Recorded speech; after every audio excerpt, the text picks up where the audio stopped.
আজকে আমরা আবার চলে এসেছি সিমলাপালে মৌজায়, যেখানে কপি লাগানো হয়েছে।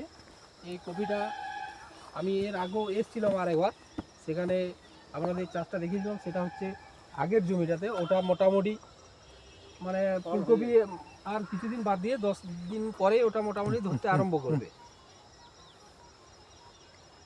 ঠিক আছে, তো এই যে এই জমিটা হচ্ছে একটা পাশের জমি, সেটা তো কপি লাগানো হয়েছে।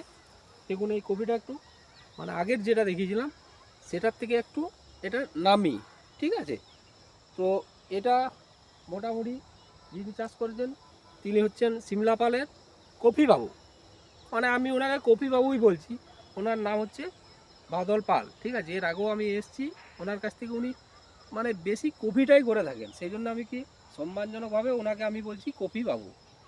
ঠিক আছে, তো আমি বাদল বাবুর কাছ থেকে এটা জানতে চাইছি যে এই যে এই কপিটা করেছেন এটাতে কতটা আছে, মানে কপি জায়গার পরিমাণটা 6 কাঠা। ছকাটা, এই ছকাটাতে আপনার কতগুলো মানে কপি চারা মানে কপি বসেছে আছে? কাঠায় 700।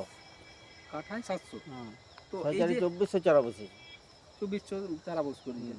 ঠিক আছে, মাটিটাও মোটামুটি এটা ঠিকই আছে, উপযুক্ত মাটি। তো আমি দেখতে পাচ্ছি এই কপি গাছটাতে একটু পোকা কেটেছে মোটামুটি। আপনি যখন এটা লাগিয়েছেন তখন এটাতে কি অনুপাতে আপনি ফার্টিলাইজার মানে দিয়েছেন? ফার্টিলাইজার ওই যে এটা 30 কেজি ফার্টিলাইজার 10-26 দেওয়া আছে। 30 কেজি 10-26 দেওয়া আছে। আর গোবর সার গোবর সার দেওয়া আছে একটা একটা গোবর সার দেওয়া আছে। ঠিক আছে, এরপর আপনি যখন দিয়েছিলেন তখন কি মানে কি ওষুধ ব্যবহার করেছিলেন? একবারও কি ওষুধ ব্যবহার করেছিলেন এই যে পোকা কাটার জন্য? এখনো পর্যন্ত একবারও করতে পারিনি, সময় পাইনি, করার সময় পাইনি, সুযোগ পাইনি করা। আচ্ছা, আর আপনি বলছেন যে ওই বায়ো ফার্টিলাইজার দিয়েছেন ওই পোর্শনটা, ওই পোর্শনটা দিয়েছেন, এই পোর্শনটা বায়ো ফার্টিলাইজারটা দেন। দেওয়া হয় না। ঠিক আছে, তো এই বায়ো ফার্টিলাইজার দেওয়ার জন্য আপনার যেটা গাছটার গ্রোথটা মোটামুটি অনেকটাই বেশি আছে। ঠিক আছে, এই কপিটা আপনি এখন এই যে পাতা কাটার জন্য যেটা শুয়ো কাটছে সেটার জন্য আপনি কি ওষুধ দিবেন? আমি বায়ো কোম্পানির চিতা বলে একটা ওষুধ আছে, আমরা রাসায়নিক নাম জানিনি। আচ্ছা, চিতা বলে বাজারে চালু আছে, ওই ওষুধটা দেওয়া হয়।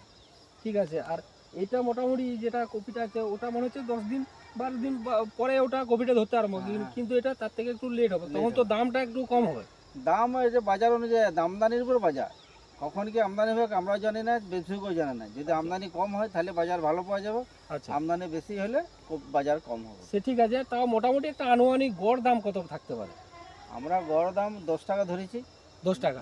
এটা হবে হওয়ার সময়টা কখন, মানে কত, মানে এটা এখন তো চলছে অঘ্রাণ মাস, পৌষ মাস পড়ে যাবে, পৌষ মাসের শেষে হয়ে যাবে এটা। পৌষ মাসের শেষে হয়ে যাবে। পৌষ মাসের শেষে হয়ে যাওয়ার পরে কি এটাতে আরো কপি হবে? না, এটা আর কমবে না। এটা আর কপি হবে না।